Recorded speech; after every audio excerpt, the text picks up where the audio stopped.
अस्सलामुअलैकुम वरहमतुल्लाहि वबरकातुहू। नाज़रीन, मैं आपका मेज़बान हाफिज़ मोहम्मद फसीहुद्दीन मेदक और आप देख रहे हैं मेदक फास्ट न्यूज़। आइए डालते हैं आज की खबर पर एक नज़र। आज ज़िले मेदक के नरसापुर में तमाम दलितों के लिए दलित बंधु स्कीम के निफाज के मुतालिबे के साथ कौमी माला महानाडू के ज़ेर एहतमाम नरसापुर हल्क़ेबंदी मरकज़ में शुरू किए गए एहतजाजी प्रोग्राम में कांग्रेस पार्टी के लीडरान ने शिरकत करते हुए इस धरना प्रोग्राम की हिमायत की। इस मौके पर TPCC general secretary mister A राजी रेड्डी ने इस प्रोग्राम में शिरकत की और खिताब किया।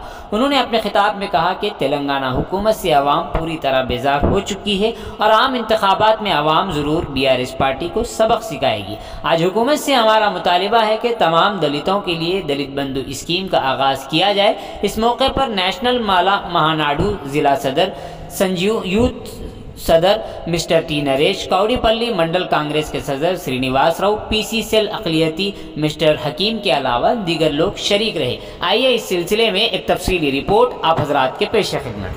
माला महानाडू ఆధ్వర్యంలో చేపట్టినటువంటి ఈ నిరసన దీక్షకు మద్దతు ఇవ్వాలని ఈరోజు కాంగ్రెస్ పార్టీ తరఫున మేమందరం ఇక్కడ వాళ్ళ సంఘీభావం నిలపడానికి వచ్చాం।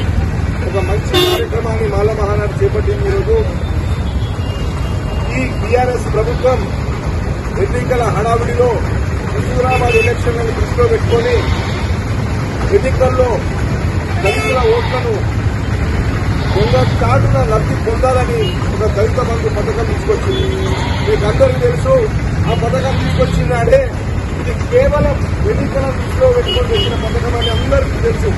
మనము ఆ ఎన్నికల్లో కూడా ఈయన ఒక దగుల్బాజీ పథకాన్ని కేవలం ఎన్నికల లబ్ధి కొరకే తీసుకొచ్చిండు, దళితులను వంచనకు గురి చేస్తాడు రేపని మనం ఆ రోజు చెప్పినాం।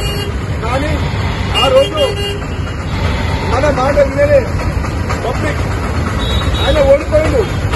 అయినప్పటికీ కూడా చాలా మంది దళిత సోదరులు ఈ పథకం మాకు వస్తుంది, ఇలా కుటుంబాలు బాగుపడ్డాయనే ఒక ఉద్దేశంతో చాలా మంది ఓట్లేసి, లేకపోతే అన్ని ఓట్లు వచ్చే చేయాలి, దళిత సోదరులు ఏ రకమైన అన్ని ఓట్లు వచ్చే ఆ రోజు టీఆర్ఎస్ హుజూరాబాద్ ఎలక్షన్ లో మీకు అందరికీ తెలుసు। అయినప్పటికీ మరి ఇంత గొంతెత్తి చాటినప్పటికీ కూడా ప్రతిపక్షాలు ఇది కేవలం ఎన్నికల పథకం అని ఆ రోజు చెప్పినప్పటికీ కూడా ఇప్పటికీ కూడా 2 సంవత్సరాలు అయింది, ఇది ఎన్నికల పథకం కాదు, నేను దళితుల పట్ల ప్రేమతోనే తీసుకొచ్చినా, దళితుల అభ్యున్నతి కొరకే తీసుకొచ్చినా అని నిరూపించుకునే అవకాశం ఉండే। అయినప్పటికీ కూడా ఇప్పుడు 2 సంవత్సరాలైనా ఆ పథకాన్ని ఎక్కడ అమలు పరిచిన దాఖలాలు లేవు। నాకు తెలిసి మన నర్సాపూర్ నియోజకవర్గంలో మండలానికి ఒక గ్రామం చొప్పున ఇచ్చిందే తప్ప మరి ఎక్కడా ఇవ్వలేదు, ఎక్కడా లబ్ధి చేకూరలేదు। మరి దాంట్లో కూడా చాలా సమస్యలు ఉన్నాయి। ఇచ్చిన దాంట్లో కూడా వాళ్ళకు వాళ్ళ అవసరానికి తగ్గట్టు కావాలి, వాళ్ళ అవసరానికి తగ్గట్టు ఈ పథకం యూజ్ అయింది। కానీ నేను ఒకటే చెప్తున్నా, దళిత సోదరులారా ఒకసారి ఆలోచన చేయండి। మాలా మహానాడు మంచి కార్యక్రమం చేపట్టింది, ఈ ప్రభుత్వం దళితులను ఎట్లా ఓట్ల కొరకు రాబట్టుకుంటుంది, ఎట్లా అవసరానికి ఉపయోగించుకుంటుందనేది ఈ పథకం ద్వారా తేటతెల్లమైంది। మాలా మహానాడుకు నేను నిజంగా అభినందిస్తున్నా, ఎందుకంటే ఇది ప్రజలకు విశదీకరించే విధంగా, ప్రజలకు చేరే విధంగా, వీళ్ళ మోసాలు అర్థమయ్యే విధంగా ఈ రోజు ఈ కార్యక్రమాన్ని చేపట్టింది। ఇది ఒక ప్రతిపక్ష పార్టీని మాలా మహానాడు చేపట్టింది। ఇలా కాంగ్రెస్ పార్టీ కానీ మిగతా ప్రతిపక్ష పార్టీలు చేయాల్సిన పనిని ఈరోజు మాలా మహానాడు చేపట్టింది। అది ఒక మంచి ఆలోచనతో తీసుకొచ్చారు। నిజంగా మాలా దళితులందరికీ కూడా నేను కృతజ్ఞతలు తెలుస్తున్నాను। ఎందుకంటే ఈరోజు ప్రతి ఒక్కరు కూడా ప్రతి పౌరుడు, తెలంగాణలో ఉన్న ప్రతి పౌరుడు ఇంటింటికి పోయి వీళ్ళ మోసాలు ఎటువంటిగా చెప్పే అవకాశం మనకి ఇచ్చింది ఈరోజు కేసీఆర్।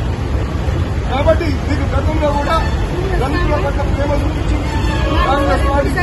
దళితుల భూమి లేనలకు అసైన్మెంట్ పట్టాలు ఇచ్చింది, మరి ఇందిరమ్మ ఇల్లు ఇచ్చింది।